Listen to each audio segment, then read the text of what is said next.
Later this month, city slickers will get a chance to try a tree change as part of an annual project aimed at bridging the gulf between the big smoke and the bush.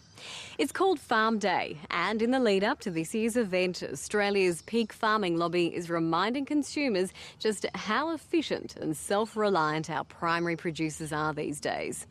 For instance, the NFF claims government support now accounts for just 4% of Australian farm income, compared with a whopping 60% in Norway, 50% in Korea, 17% in Canada and almost 10% in the US.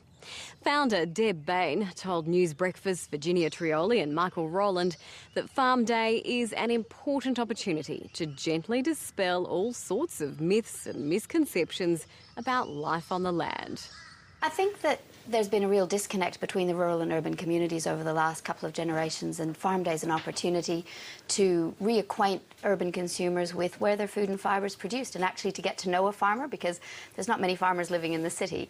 And in building that interest and that support for agriculture, I think we're going to really find that city families actually put great credence into having Australian quality product and supporting what we produce. Now, you've been hosting some families for years. Have you seen some city slicker moments with some families not knowing one end of the cow from the other, for instance? Yeah, look, with the Farm Day families that host for us, the families learn so much, whether it's something as simple as where an egg comes out of, or learning about the technology that farmers use to manage their business on a day-to-day basis.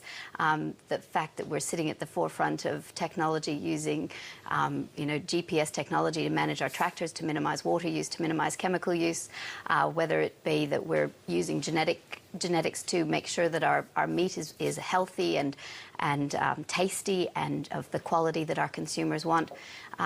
We work really hard at our business, and we also look hard at looking after the land that we manage under that. We mentioned in introducing you about Australian farmers being some of the most independent in the world. What does that really mean? Well, I can imagine it means that you're probably very difficult to wrangle in a conversation and you have your own point of view, but is it something more broad than that? Well, I think Australian farmers are very proud of the fact that they do their business with very low subsidies in comparison with the rest of the world, that we are at the forefront of a lot of changes in where agriculture is heading. And I think also Australian farmers have that, that usual Australian stand up and look out for yourself and look out for your mates type of mentality, which has kept them going for all these years and through all the difficult times. Although some might say that they're ready and eager to put their hand out for help from the federal government when life is bad.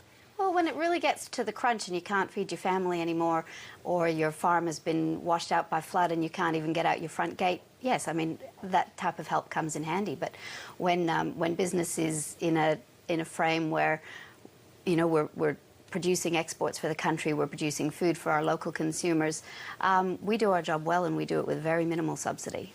Well, look, we'll look forward to Farm Day. Deb Bain, thanks so much. Thank you very much. Thank you.